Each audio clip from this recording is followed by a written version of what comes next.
टाळी वाजवा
श्री संत सोनाजी महाराज, श्री संत नरहरि महाराज, श्री संत नरहरि महाराज।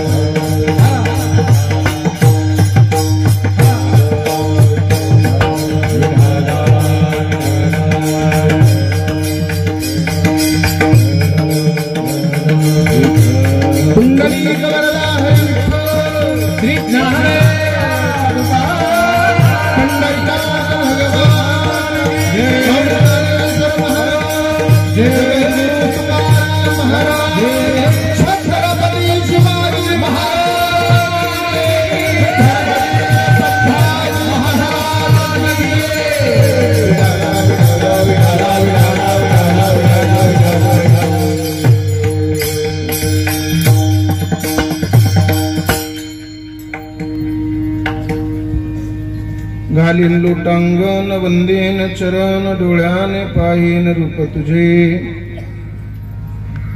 प्रेमे आलिंगेन आनंदे पूजेन, भावे वाळीन म्हणे नामा। घालीन लोटांगण वंदेन चरण, डोळ्याने पाहीन रूप तुझे, समचरण सरोजम सांद्रनीलावुदाभम, जगननीदपानी मंडनम मंडनाना, तरुण तुलसीमाला कंदरम कंजनेत्रम, सदैवलासम विठ्ठलम चिंतयामि। पांडुरंगा करू प्रथम मन, पांडुरंगा करू प्रथम मन, दुसरे चरण संताचिया, त्यांच्या कृपादाने कथेचा विस्तार, बाबाजी सद्गुरु दास तुका जयांचे केलिया स्मरण, होय सकळ विद्येचे अधिकरण, तेची वंदू श्रीचरण श्री गुरूंचे, ते नमस्कारोनी आता। ओम नमो ज्ञानेश्वरा, ओम नमो ज्ञानेश्वरा, करुणा करा दयाळा, तुमचा अनुग्रह लाधलो पावन झालो चराचरी, मस्तक हे पायावरी, या वारकरी संतांच्या सेवेलागे सेवक झालो, तुमच्या लागलो निज चरणा। असो नसो भावालो तुझी आठाया, आलो तुझी आठाया, कृपा दृष्टी पाहे, कृपा दृष्टी पाहे मजकडे पंढरी राया।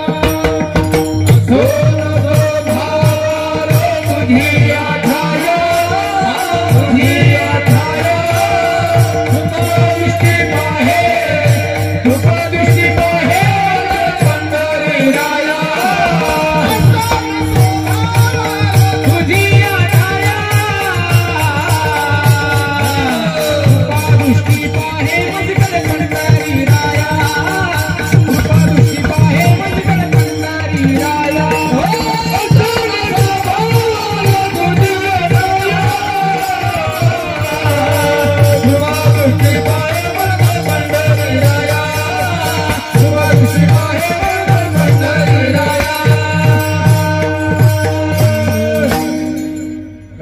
लोटांगण वंदेन चरण डोळ्याने पायीन रूप तुझे प्रेमे आलिंगेन आनंदे पूजेन भावे वाळीन म्हणे नामा.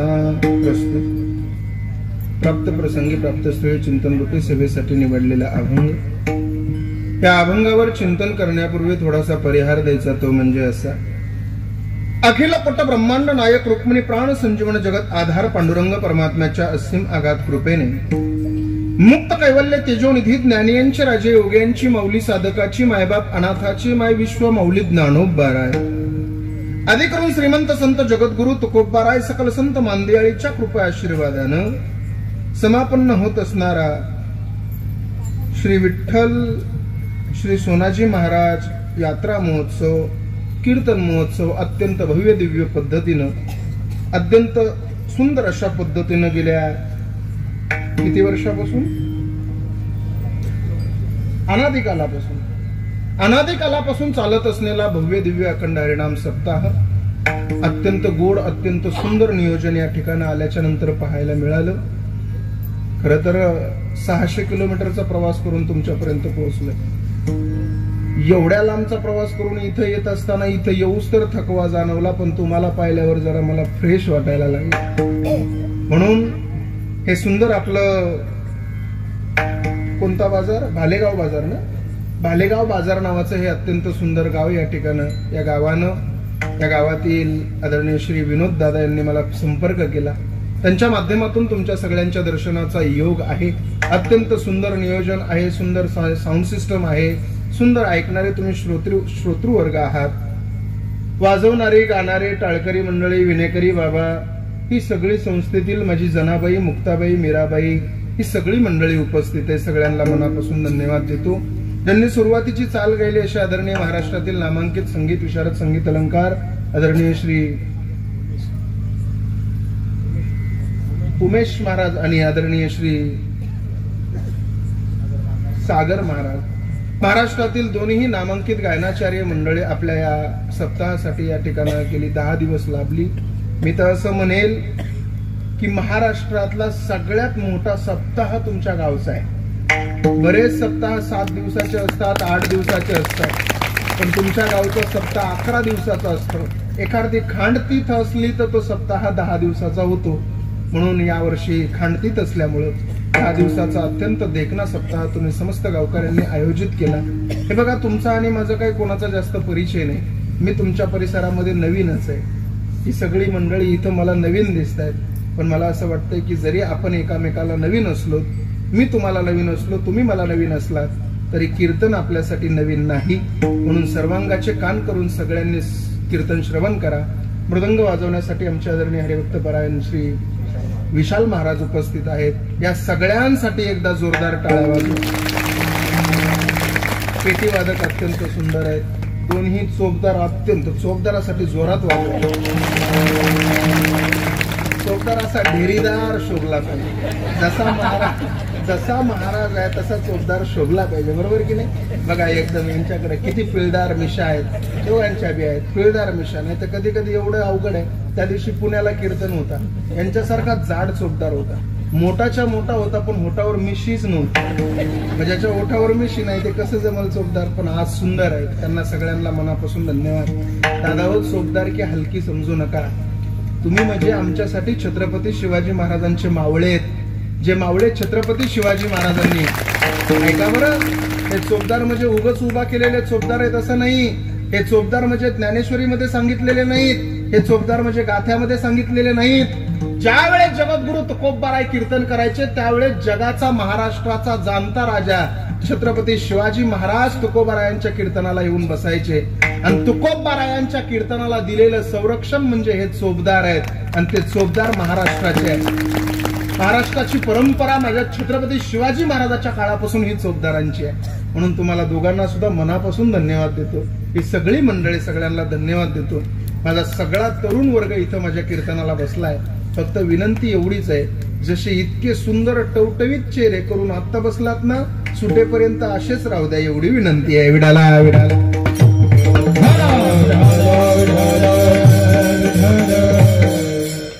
ज्यांच्या स्मरणार्थ सेवा घेतलेली आहे त्यांना सुद्धा मनापासून धन्यवाद, आणि ज्यांनी अन्नदान केलंय त्यांना सुद्धा मनापासून धन्यवाद.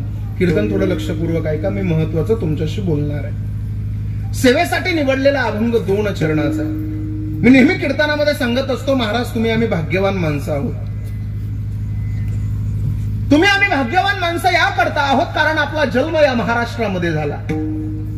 भारताचे एक पंतप्रधान होऊन गेले पंडित जवाहरलाल नेहरू. ते नेहमी त्यांच्या भाषणामध्ये सांगायचे, ते म्हणायचे की तुमचा महाराष्ट्र खूप भाग्यवान आहे. एका पत्रकाराने त्यांना प्रश्न विचारला, का हो साहेब, का आमचा महाराष्ट्र भाग्यवान आहे? थोडा विको कमी करा. एका पत्रकाराने त्यांना प्रश्न विचारला, का हो साहेब, का आमचा महाराष्ट्र भाग्यवान आहे? त्यावेळेस त्यांनी फार सुंदर उत्तर दिलं. ते म्हणले, तुमचा महाराष्ट्र या करता भाग्यवान आहे कारण या भारत देशामध्ये जेवढे संत जन्माला आले नाही तेवढे संत तुमच्या महाराष्ट्रामध्ये जन्माला आले. पण ते पुढचं वाक्य फार सुंदर बोलायचे साहेब, ते मला फार आवडतं. ते म्हणायचे, या भारत देशामध्ये जेवढे संत जन्माला आले नाही तेवढे संत तुमच्या महाराष्ट्रामध्ये जन्माला आले, पण महाराष्ट्रातल्या लोकांना संत असताना कळाले नाही, गेल्यानंतर कळाले. माझे माऊली ज्ञानोबराय असताना कधी त्यांना कोणी शिव दिलं नाही, आणि आता शिवण्यासाठी आळंदीला गर्दी आहे. अरे असताना अंगावर वस्त्र मिळाले नाही, आणि आता 2-2 किलो चांदीच्या वजनाचा पेटा आहे. असताना माझ्या ज्ञानोबरायाला झोपायला जागा मिळाली नाही, आणि आता झोपण्यासाठी चांदीचा पलंग आहे. असताना या लोकांनी कधी इंद्रायणीला शिव दिला नाही, का तर इंद्रायणी बाटेल, आणि आता समाधीला पंचामृताची अंघोळ आहे, आणि ते पंचामृत ठेवण्यासाठी तांब्या पितळाची भांडी नाही, तर चांदीची घागर, चांदीचं गंगालय, चांदीचं पंचपाळा आणि चांदीची पंचारती आहे.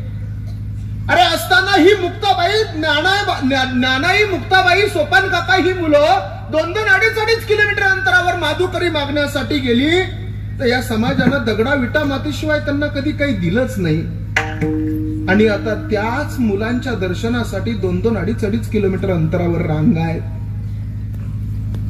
असताना या समाजानं ज्ञानोबरायाला खापर मिळू दिलं नाही, आणि आता सोन्याच्या ताटात नैवेद्य.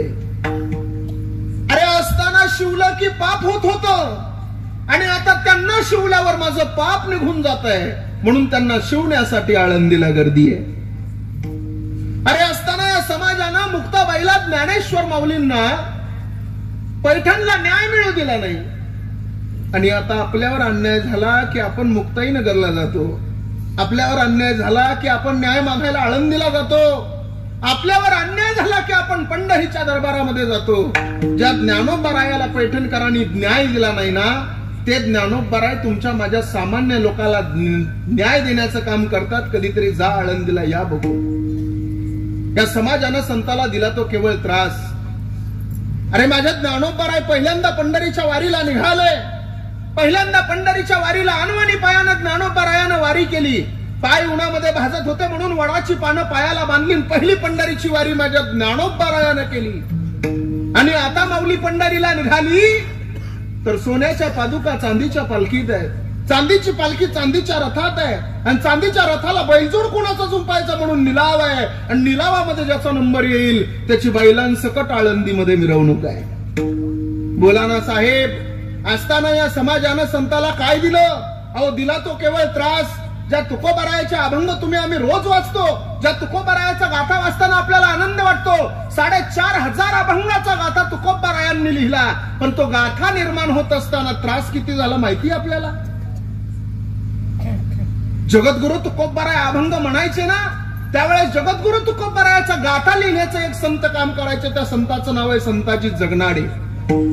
तुकोबाने अभंग म्हणायचा आणि संताजीनं अभंग लिहायचा, पण तो अभंग बरोबर आहे की चूक आहे पाहण्यासाठी तुकोबांना एक परीक्षा द्यावी लागायची. एक विस्तवामध्ये तापलेलं तप्तनानं तुकोबांनी उचलायचं, जिभेवर ठेवायचं. चटका बसला तर अभंग चुकीचा समजून बाजूला काढायचा, आणि चटका नाही बसला तर अभंग बरोबर समजून गाथ्याला जोडायचा. 4,500 अभंगाचा गाथा. चटके किती खावे लागले असतील, केलाय कधी विचार?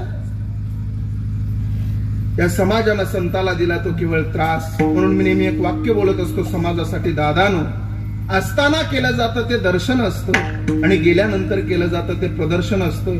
म्हणून जोपर्यंत माणसं जिवंत आहेत तोपर्यंत माणसाला सोबत घेऊन चला. माणूस मेल्याच्या नंतर त्याच्या आठवणीमध्ये रडण्यात काहीच उपयोग नाही. विठाला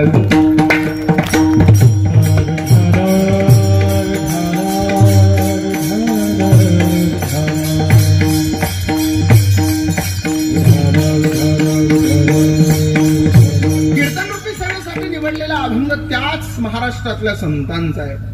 काय त्या संतांचा परिचय सांगतो ऐका. विवेक ज्यांच्या घरी पाणी भरत होता, भक्तीचा वसा घेऊन कुटुंबाच्या वारकरी संप्रदायाच्या पावनभूमीमध्ये उदयाला आलेलं होतं. सातत्याने भविष्य काळावर दृष्टी ठेवून वर्तमान काळ चांगल्या पद्धतीने कसा जगायचा तुमच्या आमच्या सामान्य जीवाला ज्यानं समजावून सांगितलं. अज्ञानाचं खंडन करून ज्ञानाचं मंडन केलं आणि देवाच्या जवळ जाऊन प्रेम संपादन केलं असे प्रेममूर्ती नामदेवराय यांचा अवघ्या 2 चरणाचा अभंग सेवेसाठी निवडलेला आहे. बऱ्याच लोकांचा असा गैरसमज आहे की या अभंगामध्ये मागणी तर नाही ना मागितलेली. तर मी सांगतो, या अभंगामध्ये नामदेवरायाने कसल्याही प्रकारची देवाकडे मागणी न मागता आपला जाहीरनामा देवाच्या दारात प्रगट केला. विडाला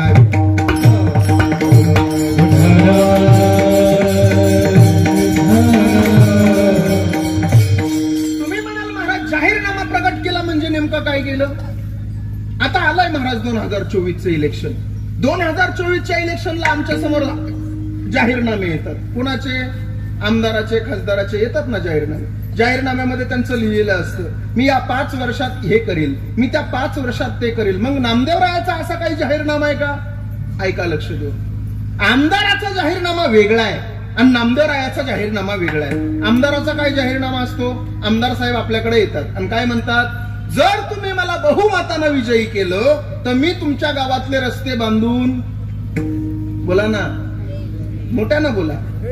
हे बघा पोरांनो, बोला माझ्यासोबत, काय अडचण नाही. मी तुम्हाला घाबरूनच आहे. मी पहिला शिक्षक आहे. मी पोरांच्या कधीच नादी लागत नाही. मी एकदा शाळेत शिकवायला होतो महाराज, आणि शाळेत शिकवत असताना आमच्या वर्गामध्ये एक नाऱ्या नावाचा पोरगा, तो रोज डब्बा घेऊन यायचा, खायचा. एक दिवशी त्यानं पुरणपोळीचा डब्बा आणला. मी म्हणलं, नाऱ्या, मला पुरणपोळी आवडते, तुझा डब्बा आज खाऊ का रे? तो म्हणला, खाऊन टाका ना सर. म्हणलं, घरी गेल्यावर आईला काय सांगशील रे? म्हणलं, सांगून टाकल कुत्र्यानं खाल्ला म्हणून. पोरं फार विचित्र असतात. पण पोरांनो, बोला तुम्ही. आज खूप सुंदर बसलाय गड्या. या पोरांसाठी एकदा टाळ्या वाजवा सगळे.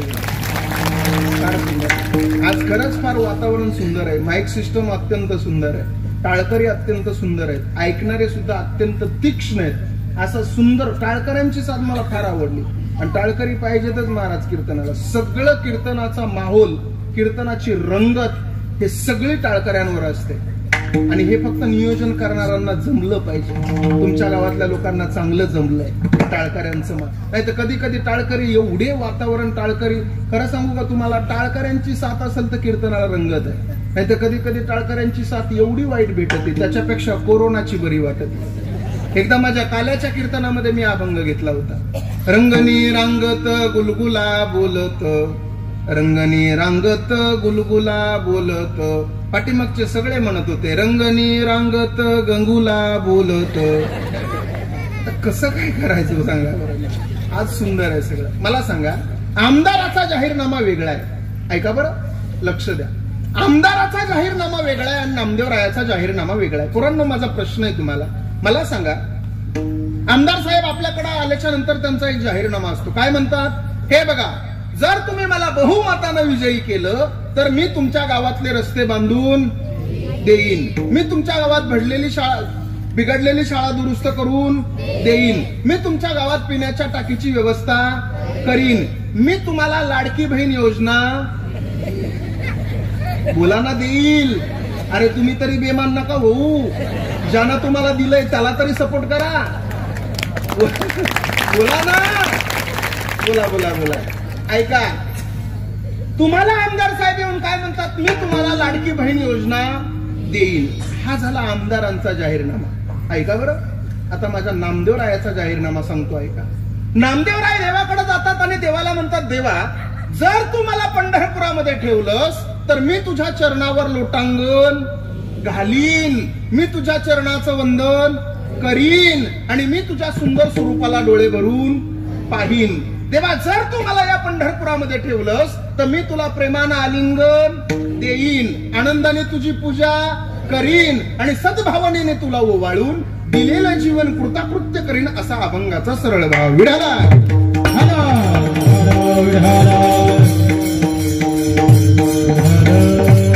दोनच चरणाचा आहे महाराज, अत्यंत सुंदर आहे, अत्यंत सुंदर. या अभंगाचं एक वैशिष्ट्य आहे महाराज, हा अभंग सगळ्यांच्या पाठ आहे.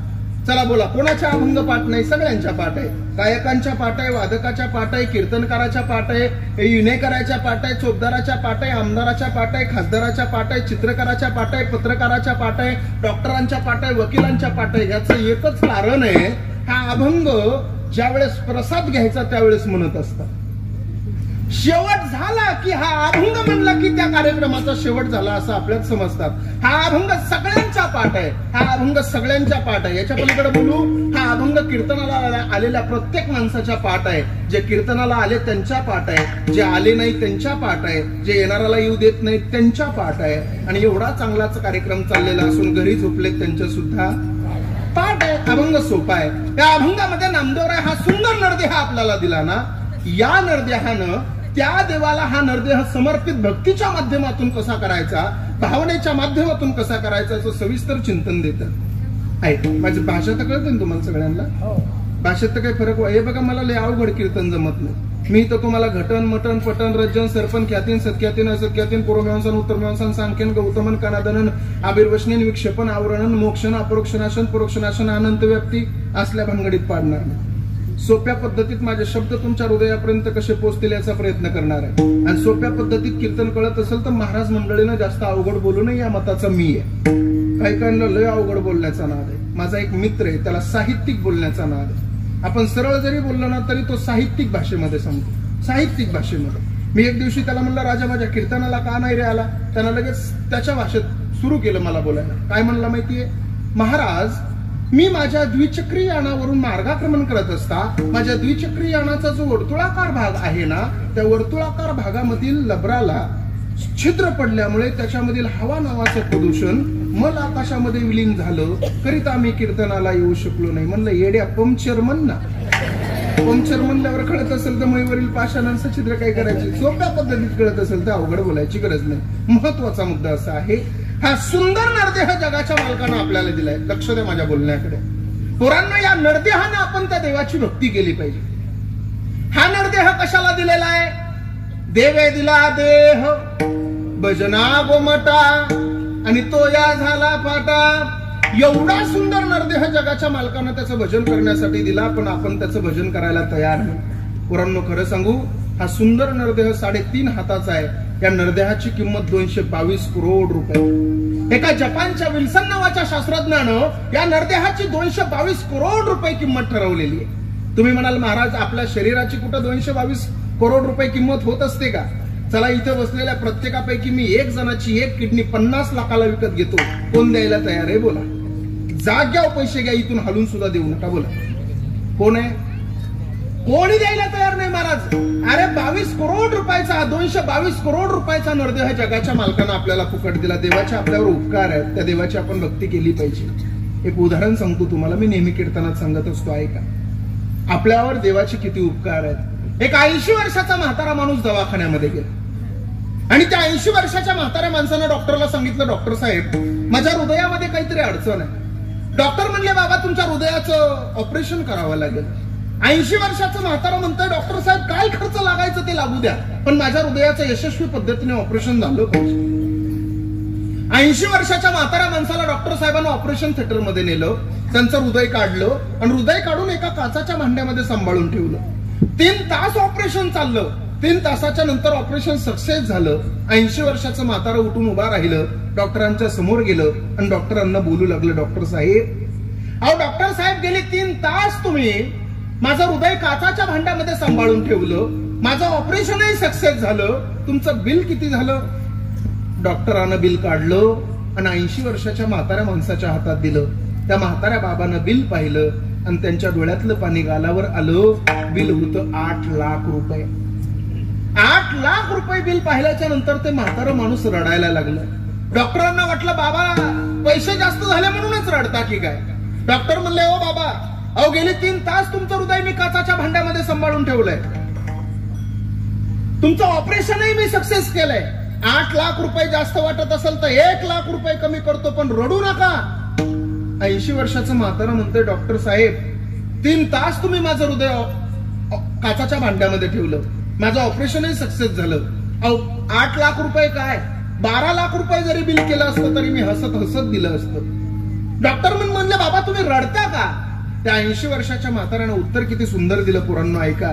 त्या 80 वर्षाचं म्हातारा म्हणतोय, डॉक्टर साहेब मी याकरता नाही रडत की तुम्ही 3 तास माझं हृदय काचाच्या भांड्यामध्ये सांभाळून माझ्याकडून 8 लाख रुपये बिल घेतलं, याकरता रडतच नाही. डॉक्टर साहेब मी याकरता रडतोय, 3 तास तुम्ही माझं हृदय काचाच्या भांड्यामध्ये ठेवलं तर 12 लाख रुपये बिल काढलं. 3 तास तुम्ही माझं हृदय काचाच्या भांड्यामध्ये सांभाळून ठेवलं तर 8 लाख रुपये बिल काढलं. गेली 80 वर्ष झालं माझा देव माझं हृदय सांभाळतोय, पण माझ्या देवानं अजून मला बिलच पाठवलं नाही, याच्यासाठी मला रडायला होतं. पण पोरांनो, देव कधी आपल्याला बिल पाठवत नसतो. देव कधीच आपल्याला बिल पाठवत नसतो. देव म्हणतो, काय म्हणतो माहितीये? अरे जर तुला माझ्या नावाचं बिल भरायचं असेल तर तू एक काम कर, भालगाव बाजार नावाचं गाव आहे, तिथं माझी स्वयंभू मूर्ती सापडलेली आहे, जा तिथं. माझ्या नावानं अखंड हरिनाम सप्ताह चाललाय, तिथं जाऊन माझ्या नावाची एक पावती फाडून टाक, म्हणजे पुन्हा तुला दवाखान्यात बिल भरायची गरज लागणार. तुम्ही सगळेजण वर्गणी देता ना, इथं देता ना? ही वर्गणी म्हणजे तुम्ही वर्षभर तुमच्याकडून चुकून एखादं पाप घडत असेल ना, तर त्या पापातून उतराई होण्याचं बिल आहे. आज दुसरा तिसरा दिवस आहे ना, तिसरा दिवस आहे. ज्यांची ज्यांची बिल भरायची राहिली असतील, कितवा? दुसरा दिवस आहे. अजून 8 दिवस बाकी आहेत. ज्यांची ज्यांची बिलं भरायची राहिली असतील त्यांनी ताबडतोब आपली बिलं क्लिअर करून घ्या. विडाला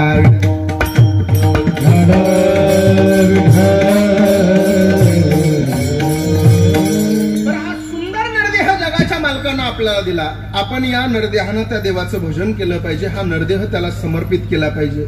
हे जर आम्ही आमच्या तरुण पोरांना सांगायला गेलो ना, आमची तरुण पोरं मुंबईकडली आमचं ऐकत नाही. खेड्यापाड्यातली तरुण पोरं नक्कीच आमचं ऐकतात. म्हणून तर खेड्यापाड्यामध्ये येण्याचा आनंद आमचा वेगळा आहे. आम्ही जर आमच्या पोरांना सांगायला गेलं तर आमची पोरं म्हणतात, आम्ही जर सांगितलं ना पोरांनो हा सुंदर नरदेह आपल्याला मिळालाय, कधीतरी कीर्तनाला आलं पाहिजे, कधीतरी टाळ वाजवला पाहिजे, कधीतरी पखवाज घेतला पाहिजे, कधीतरी विणा वाजवला पाहिजे, आमची पोरं आम्हाला म्हणतात, महाराज टाळ वाजून तुम्हाला देव भेटला का? महाराज पखवाज वाजून तुम्हाला देव भेटला का? मला एक वेल एज्युकेटेड पोरगा माझ्या समोर बसला, मला प्रश्न विचारायला सुरू केले. मला म्हणला, का हो महाराज, माझा तुम्हाला प्रश्न आहे, मला तुमच्यासोबत प्रश्न उत्तर करायचं आहे, मला तुमच्यासोबत रॅपिड फायर करायचंय, मला तुमच्यासोबत खंडन मंडन करायचंय. म्हणलं टेबलला माझ्या समोर बस, प्रश्न विचार. त्यानं पहिला प्रश्न विचारला मला, म्हणला महाराज तुम्ही रोज भजन करता? म्हणलं हो. रोज कीर्तन करता? हो. रोज देवाचं नामचिंतन करता? हो. मग महाराज तुम्ही रोज प्रमाणही देता, दिनरजनी हाची धंदा गोविंदाचे पवाडे, रात्र न कळे दिवस न कळे. जर रोज देवाचं भजन तुम्ही करत असताल तर देव कधी तुमच्या स्वप्नात तरी आला का? मी म्हणलं अजून नाही आला. तो म्हणला मग तुमच्यापेक्षा देवीचे भक्त बरे. तुम्ही रोज देवाचं भजन करता तरी देव तुमच्या स्वप्नात येत नाही, ते कधी आंघोळ करीत नाही तरी त्याच्या अंगात खेळतो. त्यानं मला विचारलेला प्रश्न, माझं म्हणणं नाही, पण एक सांगू, बऱ्याच लोकांचे हे प्रश्न आहेत. ही रोज टाळ वाजवतात, पखवाज वाजवतात, विणा वाजवतात, त्यांना देव भेटत नाही, मग काय हा सगळा करतात? सगळ्यांची माफी मागून बोलू, स्टेजवरच्या सगळ्या माणसांची माफी मागतो. दादा हो, तुम्ही कितीही टाळ वाजवा, पण टाळ वाजून आपल्याला देव भेटत नाही, ही गोष्ट कायम ध्यानात राहू द्या. आपण कितीही पखवाज वाजवा, पखवाज वाजून आपल्याला देव भेटत नाही, ही गोष्ट कायम ध्यानात राहू द्या. आपण कितीही विणा वाजवा, विणा वाजवून आपल्याला देव भेटत नाही, ही गोष्ट कायम ध्यानात राहू द्या. हे तिघही कीर्तन सुटल्यावर माझ्याकडे येतील, का हो महाराज टाळ वाजून देव भेटत नाही, पखवाज वाजून देव भेटत नाही, विणा वाजून देव भेटत नाही, हे जरी खरं असलं तरी आम्ही तिघा असल्याशिवाय तुमचं कीर्तन सुटत नाही, हे तुम्ही ध्यानात राहू द्या.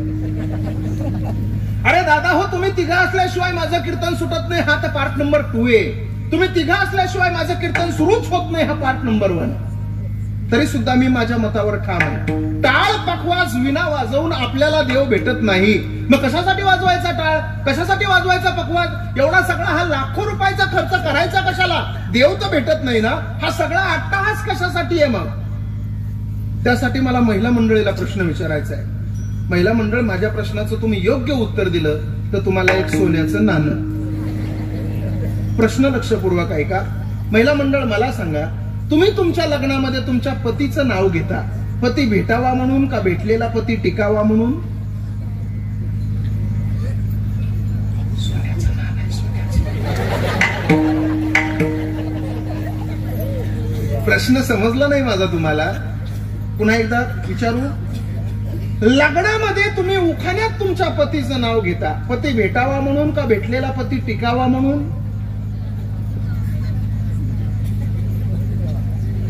लग्न झालेत ना तुमचे? अहो मग बोला ना. लग्नामध्ये पतीचं नाव घेता, पती भेटावा म्हणून का भेटलेला पती टिकावा म्हणून? भेटलेला पती. कोण म्हणलं तिकडं सुटावा म्हणून? टिकावा म्हणले का तुम्ही? टिकावा, टिकावा. आता सोन्याचं नाणं एकच आहे, तुम्ही एवढ्या जणीने उत्तर दिलंय. आता सगळ्यांसाठी सोन्याचं नाणं पुढच्या वर्षी आणतो. ऐका लक्ष देऊन. महिला मंडळ, तुम्ही लग्नामध्ये पतीचं नाव घेता, पती भेटावा म्हणून नाही, तर भेटलेला पती टिकावा म्हणून. आता ते उखाणे शॉर्ट झाले. जुन्या काळामध्ये उखाणे एवढे मोठे मोठे असायचे, लंबे लंबे, हे मोठे मोठे उखाणे असायचे. या आजीबाईंना विचारा, नवऱ्याच्या नावाचा उखाणा सुरू केला ना तर 5-5 मिनिटं उखाणे संपत नव्हते मला. बरोबर आहे की नाही महिला मंडळ? हे आता छोटे झाले. आता 1 काहीतरी म्हणतात, 1 बाटली 2 ग्लास आणि टिंब आमची फर्स्ट क्लास. काय उखाणे आहेत का महाराज? काय उखाणे? जुन्या काळातले उखाणे कसे असायचे सांगू महिला मंडळ तुम्हाला? एक उखाणं सांगू का? नको सांगू? बर सांगतो आहे. जुन्या काळातला उखाणा. पंढरपुराच्या वाळवंटामध्ये डोक्यावर तुळस घेऊन पंढरीधीश पांडुरंग परमात्म्याकडे एक वारकरी आजी पाहत होती. काय सुंदर उखाणा घेतला. ती काय म्हणली माहितीये? ती म्हणली, येत होते जात होते खिडकीमधून पाहत होते, खिडकीला 3 तारा, अडकीताला उंबर 12 पान खाते, 13 घाम येतो, जरा जरा तिकडून आला व्यापारी, त्याने दिली सुपारी, सुपारी देते वाण्याला हंडा नेते, पाण्याला पाणी आणते, आडाचा वाडा बनते भिंगाचा, वाड्यात वाडे 7 वाडे, वाड्यात होता पलंग, पलंगावर गादी, गादीवर उशी, उशीवर बशी, बशीवर कप, कपाला घर, घराला भिंत, भिंतीवर होती घडी, घडीत वाजला 1 आणि पांडुरंगाचं नाव घेते मी ज्ञानोबा तुकोबाची लेक. किती सुंदर उखाणे. अशी 130 येतात मला. सांगू अजून एखादा? सांगू? नको? बरं जाऊ द्या, नंतर सांगू. का सांगू आता? नको सांगू? अहो काहीतरी बोला, मोठ्यानं बोला. असलं पाहिजे यांना. सांगा सांगा. बाबा तुमचं नाव काय? लग्न झालं नाही?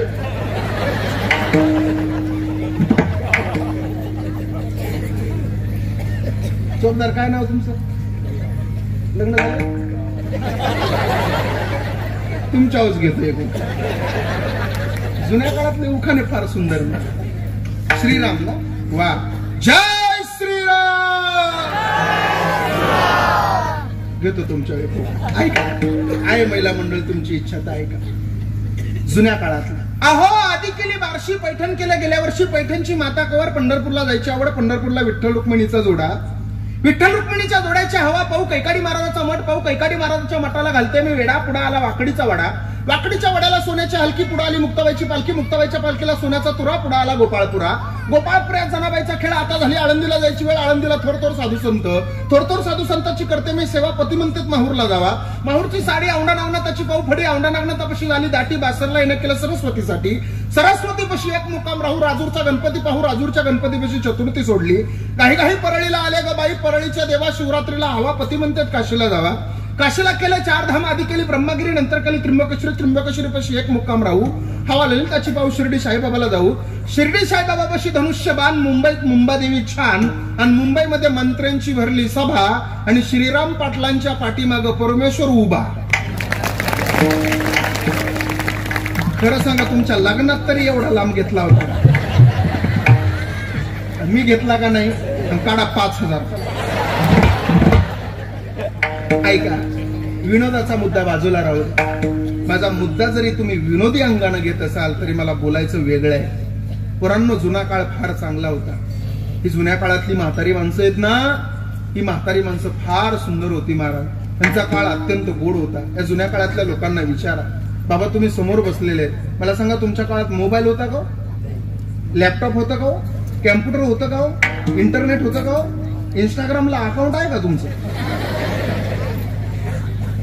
तुम्ही मी बोलत जरी विनोदी अंगाने असलो तरी पोरांनो ऐका, आज एवढीच एक पिढी आहे की या पिढीकडे बोट करून आपण सांगू शकतो की माझ्या बापाचं अजून अकाउंट इंस्टाग्रामवर नाही. आज आपल्या बायकांच्या अकाउंट सुद्धा इंस्टाग्रामवर आहेत. ही फार मोठी शोकांतिक आहे. कुठंतरी धर्म जोपासला पाहिजे. मुस्लिम समाजाची मुलगी समोर चालताना दिसली तर नख सुद्धा तिचं दिसत नाही, एवढे वस्त्र तिच्या अंगावर असतात. आणि आज आपल्या बाया इंस्टाग्रामवर वेगवेगळ्या पद्धतीचे व्हिडिओ बनवतात आणि धर्माला बदनाम करण्याचं काम करतात. ही फार मोठी शोकांतिक आहे. पोरांनो खरं सांगू तुम्हाला मुंबई सारख्या शहरामध्ये राहतो मी.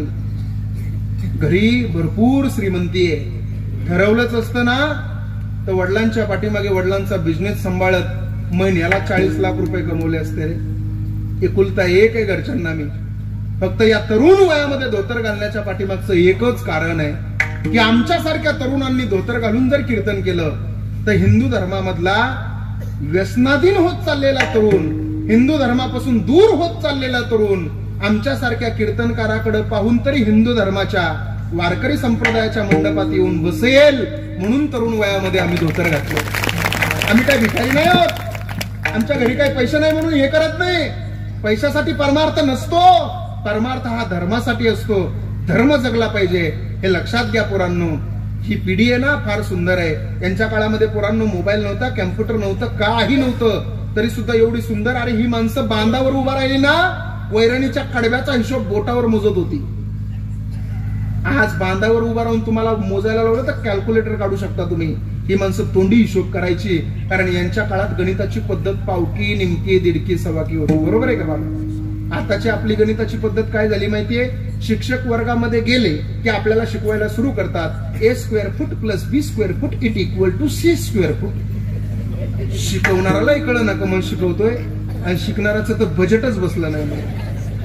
पण या जुन्या काळातल्या लोकांना विचारा, यांच्या काळामध्ये मोबाईल नव्हता, लॅपटॉप नव्हतं, कॅम्प्युटर नव्हतं, तरी सुद्धा बांधावर उभा राहून वैरणीच्या कडव्याचा हिशोब ही माणसं बोटावर करत होती. कारण यांच्या काळामध्ये गणिताची पद्धत पावकी, निमकी, दीडकी, सवाकी होती. बरोबर आहे बाबा?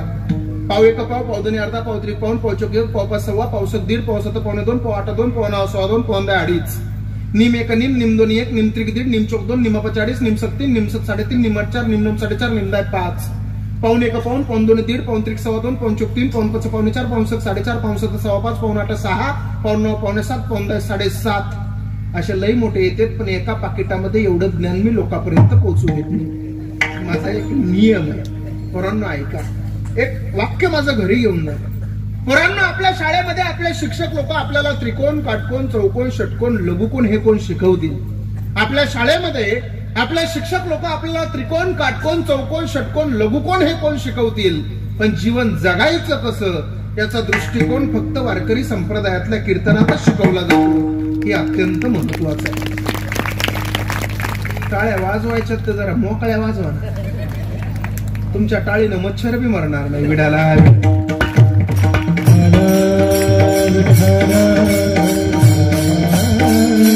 मुद्दा एवढा व्यापक नव्हताच. माझा मुद्दा एवढाच होता, महिला मंडळ तुम्ही लग्नामध्ये पतीचं नाव घेता. पती भेटावा म्हणून नाही, तर भेटलेला पती अखंड तुमच्या संसारामध्ये टिकावा म्हणून. विठाला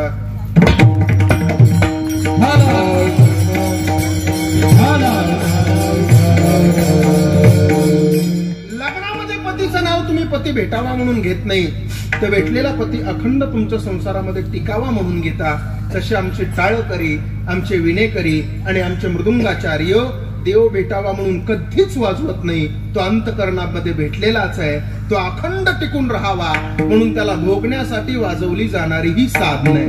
म्हणून तर आपण म्हणतो, लावणी मृदुंग श्रुती टाळ घोष, सेऊ ब्रह्मरस आवडीने, टाळा टाळी लोपला नाद, अंगोअंगी मुरला छंद, भोग भोगिताची आटला भेद, ज्ञान गिळोनी गोविंद गावा गोविंद. ऐका, हा सुंदर नरदेह आपल्याला देवाचं भजन करण्यासाठी दिला. नामदेवरायांना समजलं. नामदेवरायाची एवढी भक्ती होती, एवढी भक्ती होती एकनिष्ठतेची भक्ती पंढरीच्या पांडुरंगासोबत. ऐका बरं, एकनिष्ठता अत्यंत महत्वाची आहे. एकनिष्ठतेने नामदेवराय देवाची भक्ती करत होते. देव नामदेवरायापासून नामदेवराय देवापासून जर वेगळे झाले ना तर देवाला जमत नव्हतं, करमत नव्हतं. नामदेवांची सुद्धा तीच परिस्थिती होती. एकनिष्ठता अत्यंत महत्वाची. भारत देशाने एकनिष्ठता शिकवली संपूर्ण जगाला. ऐकताय ना कीर्तन तुम्ही? ऐका. भारत देशानं ही एकनिष्ठता पूर्वीपासून जगाला शिकवलेली आहे. एकनिष्ठता कशाला म्हणायचं एक उदाहरण तुम्हाला देतो, पोरांनो ऐका. महाभारतामध्ये काशीप्रसाद जयस्वाल नावाची एक व्यक्ती होऊन गेली. ती काशीप्रसाद जयस्वाल नावाची एक व्यक्ती सांगते की भृवक्षत्र नावाचा एक राजा आहे आणि त्या भृवक्षत्र नावाच्या राजाला एक पोरगा झाला. त्या पोराचं नाव आहे हस्ती. त्या हस्ती नावाच्या पोरानं जे गाव निर्माण केलं ना त्या गावाचं नाव काय रे? हस्तिनापूर. त्या गावाचं पहिलं नाव हस्तिनापूर, दुसरं नाव इंद्रप्रस्थनगर, तिसरं नाव योगिनिकपुरा, चौथं नाव सिरी, पाचवं नाव किला सिरी, सहावं नाव लालकोट, सातवं नाव जहापना, आठवं नाव तुगलकाबाद, नववं नाव मुबारकबाद, दहावं नाव फिरोजाबाद, 11वं नाव अकबराबाद, 12वं नाव देहली, 13वं नाव चिराग देहली, 14वं नाव दिल्ली आणि 19 फेब्रुवारी 1931 ला इंग्रज अधिकारी वाईस ट्राय यानं तिचं नाव ठेवलं नवी दिल्ली. त्या दिल्लीची नावं बदलली पोरांनो, वैभव नाही बदललं. लोकसभेचे स्पीकर ओम बिर्ला जिथं बसतात ना त्याच्या पाठीमागे एक श्लोक लिहिलेला आहे, धर्मचक्र परिवर्तन आहे. दिल्लीचं तख्त हे धर्माधिष्ठानाची वाट पाहत राहतं. मग तो भृवक्षत्र नावाचा राजा, त्या भृवक्षत्र नावाच्या राजाला एक पोरगा झाला. त्या पोराचं नाव आहे हस्ती. हस्तीला पुढे एक पोरगा झाला त्याचं नाव आहे नहुष. नहुषचा पोरगा ययाती, ययातीचा पुरू, पुरूचा कृकन्यम, कृकन्यमचा मतिनार, मतिनारचा सेविनार, सेविनारचा दिविरथ, दिविरथचा आदिरथ, आदिरथचा नवरथ, नवरथचा तपलीचा, तपलीच्याचा वृक्ष, वृक्षाचा संवरण, संवरणला पुढे एक मुलगा झाला त्याचं नाव आहे कुरु. म्हणून त्या घराण्याला नाव पडलं कुरु वंश. त्यांच्याच कुलामध्ये एक मुलगा झाला त्याचं नाव आहे प्रतीक. त्याला 3 मुलं, देवापी, बाल्लिक, शांतनू. देवापी संन्यासी झाला, बाल्लिक महाभारत युद्धामध्ये मेला आणि शांतनू हस्तिनापुराचा राजा झाला. त्या शांतनूला गंगा नदीपासून झालेला आणि वाचलेला एक मुलगा त्याचं नाव आहे देवव्रत. त्यानं भीष्म प्रतिज्ञा केली म्हणून त्याचं नाव पडलं भीष्माचार्य. त्याची दुसरी बायको, तिचं नाव आहे सत्यवती. तिला 2 मुलं, एकाचं नाव विचित्रवीर आणि दुसऱ्याचं चित्रांगद. त्यांच्याच कुलामध्ये पुढे 2 मुलं झाली, एकाचं नाव पंडू आणि दुसऱ्याचं धृतराष्ट्र. पोरांनो, पंडू नावाचा राजा, त्या पंडू नावाच्या राजाला पृथा नावाची एक बायको आहे जिचं खरं नाव पृथा आहे, पण आम्ही सगळेजण तिला कुंती असं म्हणतो. त्या पृथेला विवाह कालापूर्वी एक मुलगा झाला त्याचं नाव आहे वसुसेन. आपण सगळेजण त्याला कर्ण असं म्हणतो. आणि विवाह कालाच्या नंतर तिला 3 मुलं झाली, धर्मराज, युधिष्ठिर, भीम आणि अर्जुन. तिची सवत मद्र देशातील एका राजाची मुलगी, तिचं नाव आहे माद्री. तिला 2 मुलं, एकाचं नाव नकुल आणि दुसऱ्याचं सहदेव. इकडे धृतराष्ट्र नावाचा राजा, त्या धृतराष्ट्र नावाच्या राजाला एक बायको आहे जिचं नाव आहे गांधारी. त्या गांधारीचं माहेर आहे गांधार. त्या काळातलं गांधार म्हणजे अलीकडचं कंधार, अलीकडचं कंधार म्हणजे आत्ताचं कंधार आणि आत्ताचं कंधार म्हणजे अफगाणिस्तानची राजधानी. अफगाणिस्तान सुद्धा आता आहे. 1929 ला उपस्थान, नंतर उपगस्थान, नंतर अफगाणिस्तान. 1985 सार्क परिषदेची स्थापना आणि 2002 सार्क परिषदेचा 8वा देश म्हणून अफगाणिस्तान भारताच्या पंक्तीला बसला. माझा मुद्दा तिकडे नाही यायचा. माझा मुद्दा हा आहे, त्या गांधारीला काही पुत्र झाले त्यांना तुम्ही काय म्हणता रे? कौरव. आणि त्या कुंतीला काही पुत्र झाले, तुम्ही काय म्हणता त्याला? पांडव. पांडवांमधला होता अर्जुन. मला एकनिष्ठता सांगायची आहे तुम्हाला. पांडवांमधला होता अर्जुन आणि कौरवांमधला होता दुर्योधन. अर्जुन आणि दुर्योधन महाभारताचं युद्ध ठरल्यावर भगवान श्रीकृष्ण परमात्म्याकडे गेले मदत मागायला. देव असा झोपलेला होता. अगोदर दुर्योधन गेला म्हणून दुर्योधन देवाच्या डोक्यापाशी बसला. अर्जुन नंतर गेला, अर्जुन देवाच्या पायापाशी बसला. देव झोपलेले होते, झोप झाली देवाची, झोपेतून उठले. समोर तुमच्याकडे झोपेतून उठल्यावर पाया बसला माणूस अगोदर दिसतो का डोक्या बसला? पाया बसला. देव झोपेतून उठले, समोर पाहिलं तर समोर अर्जुन दिसला. अर्जुना कधी आलास? अर्जुन म्हणला आत्ताच आलो. पाठीमागून दुर्योधन म्हणला आओ देवा, त्याच्या अगोदर मी आलोय, मला विचारा ना कधी आला. ऐका बरं, देव म्हणले अरे तू आला पण तू डोक्यावर बसला. अर्जुन पायावर बसला. ऐका, देवाला सुद्धा डोक्यावर बसलेली माणसं आवडत नाहीत. म्हणून भक्तानं कधी देवाच्या डोक्यावर बसायचं नाही, नौकरानं कधी मालकाच्या डोक्यावर बसायचं नाही आणि बायकोनं कधी, हा ते तुम्ही म्हणा, मी नाही म्हणा. ऐका ऐका, देवानं दोघालाही समोर बसवलं, एकनिष्ठता सांगतो ऐका. आणि दोघालाही समोर बसून देवानं विचारलं, बोला कशासाठी आला? दोघंही म्हणले, देवा महाभारताचं युद्ध ठरलंय. देव म्हणले, मला माहितीये, मग तुझ्याकडे मदत मागण्यासाठी आलोय. ऐका बरं, देवानं दोघांसमोर दोन विकल्प ठेवले. देव म्हणले, हे बघा, एका बाजूने माझं 56 कोटी यादव सैन्य लढल आणि एका बाजूने मी एकटा लढल. ज्या बाजूने मी लढल त्या बाजूने हातामध्ये शस्त्र घेणार नाही, अस्त्र उचलणार नाही, 4 चांगल्या गोष्टी सांगल. बोल दुर्योधना, अगोदर आलास ना, काय पाहिजे तुला? दुर्योधन एकनिष्ठ नव्हता. दुर्योधन म्हणला, देवा मला आहे ना, मला तू नको, तुझा 56 कोटी यादव सैन्य पाहिजे. तिथंच दुर्योधन फसला. देवानं 56 कोटी यादव सैन्य दुर्योधनाला देऊन टाकलं. हातामध्ये पान आणि सुपारीचा विडा दुर्योधनानं घेतला. 56 कोटी यादव सैन्य मिळाल्याचा आनंद त्याला गगनामध्ये मावत नव्हता. पायऱ्या उतरत उतरत उतरत मोठ्या मोठ्यानं हसायला लागला. राजगंडाच्या पायऱ्या उतरत दुर्योधन म्हणायला लागला, आता माझा विजय होणार, आता मी जिंकणार. म्हणून दुर्योधन हसत होता. तेवढ्यात देवाची नजर अर्जुनाकडे गेली. अर्जुना, तुला काय पाहिजे रे? अर्जुन एकनिष्ठ होता. अर्जुन म्हणला, देवा मला काही नको, मला फक्त तू पाहिजे. ऐका बरं, मला फक्त तू पाहिजे. त्यावेळेस देव अर्जुनाकडे पाहून हसले. अर्जुन म्हणला, देवा का रे माझ्याकडे पाहून हसला? देव काय म्हणले ऐका ना. देव म्हणले, अर्जुन हार तो तेरी पक्की है, तू सदा रहेगा उदास. अर्जुन हार तो तेरी पक्की है, तू सदा रहेगा उदास. माखन तो दुर्योधन ले गया, तेरे पास बचा खाली छास. पण तो अर्जुन होता, एकनिष्ठ होता. काय म्हणला माहितीये? भगवान जीत तो मेरी ही होगी, भगवान जीत तो मेरी ही होगी, दास रहता है कभी उदास. अरे भगवान जीत तो मेरी ही होगी, दास रहता है कभी उदास. अरे माखन से क्या लेना मुझे, माखन चोर है मेरे पास. एकनिष्ठता, एवढी नामदेवरायाची एकनिष्ठता होती. एक दिवशी सगळ्या संतांना राग आला आणि सगळ्या संतांना ठरवलं की नामदेवरायाला पंढरपुरातून बाजूला काढायचं. ऐकताय ना तुम्ही? सगळ्यांनी मिटिंग भरवली.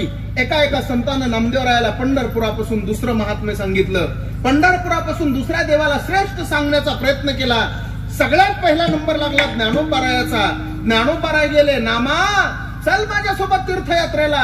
नामदेवराय म्हणले, माऊली तुमच्यासोबत तीर्थयात्रेला यायला मला काही अडचण नाही, पण तीर्थयात्रा करत असताना कटेवरी कर आणि विटेवरी उभा नसणारा देव दिसला नाही तर मी त्या देवाचं दर्शन सुद्धा. कटेवरी कर नाही त्या देवाचे, नघे मी तयाचे दर्शन, नघे मी तयाचे दर्शन,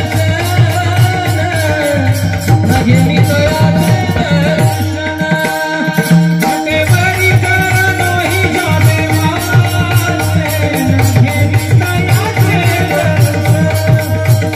नघे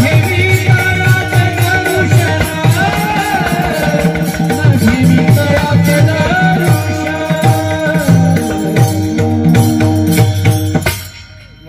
कटेवरी कर नाही ज्या देवाचे आणि नेहमी तयाचे दर्शन. ज्ञानोबाराय गेल्यानंतर एक एक वारकरी गेला. एक जण म्हणला, ओ नामदेवराय, अहो पंढरपूर सोडून काशीला चला. त्या वारकऱ्याला नामदेवरायानं उत्तर काय दिलं माहितीये? पंढरी सोडून जाशी आणि कर तीर्था आणि काय तुझ्या चित्ताला लाज नाही. अहो एकदा तर पांडुरंगाने सांगितलं माझ्यासोबत चला वैकुंठाला. नामदेवराय म्हणले, तुझं वैकुंठ मला चांगलं माहितीये. वैकुंठ कोपट जुनाट झोपडी आणि नको आडाआडी घालू आम्हा. वैकुंठाशी आम्हा नको धाडू हरी आणि वास दे पंढरी सर्व काळ. मग नामदेवरायाला म्हणले, देव काय करायचं तुझ्या मनानं? नामदेवराय म्हणले, मला कुठं जायचं नाही देवा, मला फक्त एक करायचंय, या पंढरपुरामध्ये राहायचंय. रोज सकाळी उठून तुझ्या चरणावर लोटांगण घालायचंय, रोज सकाळी उठून तुझ्या चरणाचं वंदन करायचंय आणि रोज सकाळी उठून तुझ्या सुंदर स्वरूपाला डोळे भरून पाहायचंय. अभंगाचं पहिलं चरण. घाली लोटांगण वंदीन चरण, घाली लोटांगण वंदीन चरण, घाली लोटांगण वंदीन चरण, घाली लोटांगण वंदीन चरण, घाली लोटांगण वंदीन चरण, घाली लोटांगण वंदीन चरण, घाली लोटांगण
खाली लोटांगण वतीन चरणा खाली लोटांगण चरणा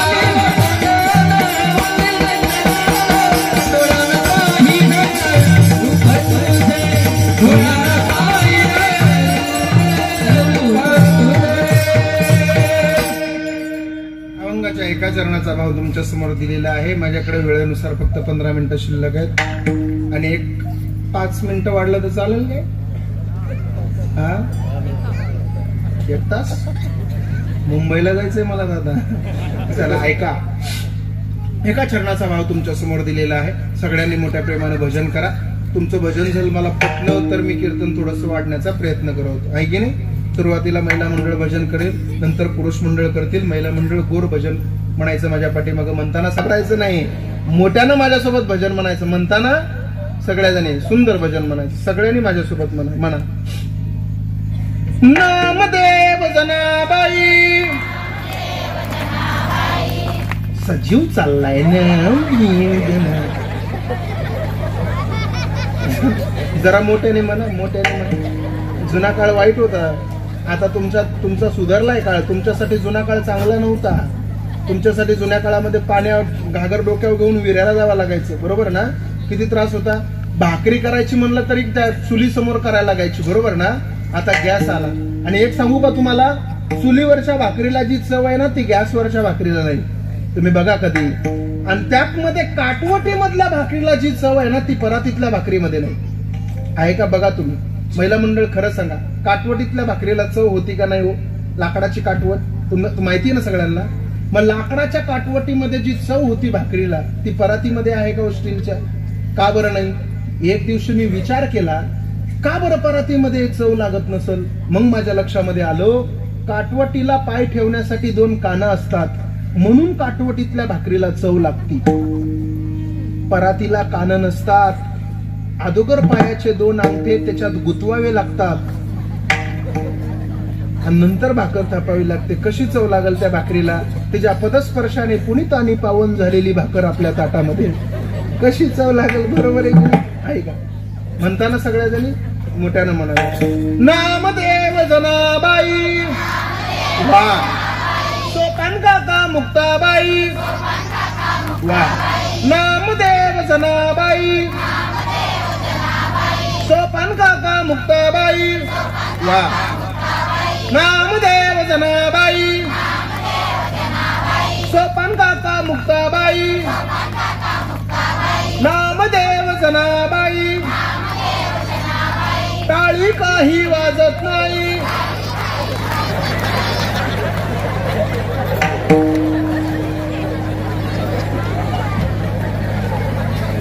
अरे, यांचं भजनच तसं आहे ना. दिंडीमध्ये जरी चालायला लागलं ना, दिंडीतलं भजन बघायला पाहिजे यांचं. तुम्ही एका बाईनं दिंडीत भजन सुरू केलं यावर्षी वारीमध्ये. काय म्हणली माहितीये का? अरे अरे विठोबा तुझ्यात माझं मन, आणि घेतला मोबाईल लावते तुला फोन. देवाला फोन करायला निघाला. तेवढ्यावर थांबली नाही, अजून पुढे गेली. तुझी राहायला आठवण येते म्हणून तुला मी मिस कॉल देते. काय बोलत महिला मंडळ, तुम्ही भजन केलं पण तुमचं भजन मला पटलं नाही. अजिबात पटलं नाही तुमचं भजन. भजन कसं करावं लागतं माहितीये तुम्हाला? भजन किती सुंदर करावं लागतं, भजन किती गोड करावं लागतं, भजन किती मोठ्या आवाजामध्ये करावं लागतं, आणि भजन किती शिस्तीत करावं लागतं. हे जर पाहायचं असेल तुम्हाला तर आता आमच्या पुरुष मंडळीचं पहा. सगळ्यांना महिला मंडळीला दाखवून द्या की त्यांच्यापेक्षा आम्ही कधी मोठ्या आवाजानं भजन करू शकतो. सगळ्यांनी हात वर करा. पाठीमागचे बसलेले ज्यांना ज्यांना वाटतं मी पुरुष आहे त्यांनी सगळ्यांनी हात वर करा. आणि ज्यांचे हात खाली आहेत त्यांच्याकडे लक्ष ठेवा. बाबा तुम्ही राहू, बाकीचे सगळ्यांनी हात वर करा. म्हणताना पोरांनो माझ्या पाठीमागं मोठ्यानं बोला. म्हणता का? महिला मंडळीपेक्षा 1 नंबर आवाज येणार का? तुमच्या कोण निवडणुकीला उभा राहणार आहे? माझी इज्जत तुमच्या हातामध्ये सांभाळणार का? महिला मंडळ, भजन कसं होतं ते बघा. आता एवढं भजन शिका आमच्याकडून. हे भजन घेऊन घरी जा. आजचं कीर्तन सफल होईल आमचं. पोरांनो हात वर करा रे. म्हणा माझ्या पाठीमागं सगळेजण. म्हणताना पुन्हा एकदा म्हणा.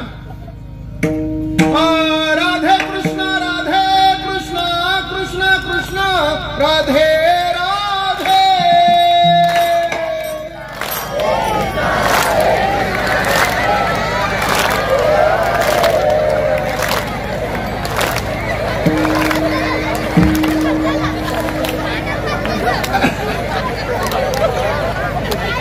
अरे माझं सगळं डिपॉझिट जप्त केलं तुम्ही.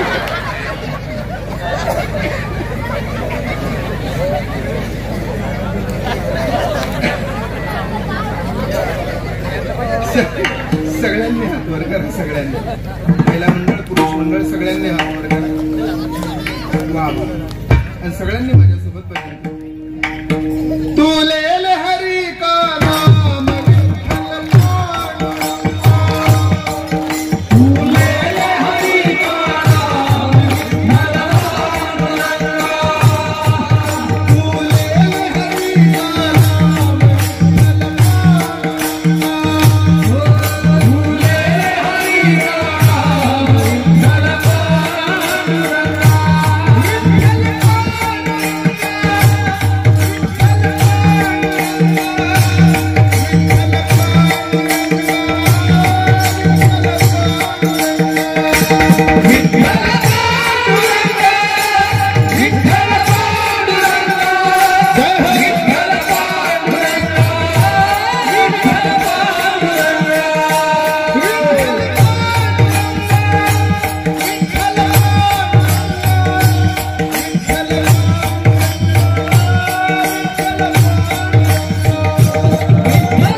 खरं सांगा, खरं खरं एवढं सुंदर भजन तुम्ही माझ्यासोबत केलं. हे भजन करत असताना तुम्हाला तुमचा संसार आठवला का? बोला ना. हे बघा, देवासोबत एकरूप होण्याचं एकमेव साधन काय असेल तर त्याचं नाव आहे देवाचं नामचिंतन. त्याचं नामचिंतन घेतलं ना एकनिष्ठतेने तर तुमचा संसार नाही, संपूर्ण विश्वाचा तुम्हाला विसर पडतो. तुम्ही म्हणाल महाराज आम्ही सुद्धा देवाचं भजन करायला तयार आहे, पण देव भरपूर आहेत, कोणत्या देवाचं आम्ही भजन करायचं? सांगतो तुम्हाला एका देवाचं नाव. त्या देवाचं भजन केलं ना तुमच्या पाठीमागे पुढे तो उभा राहतो. काय त्या देवाचं नाव? विठोबा रखुमाई.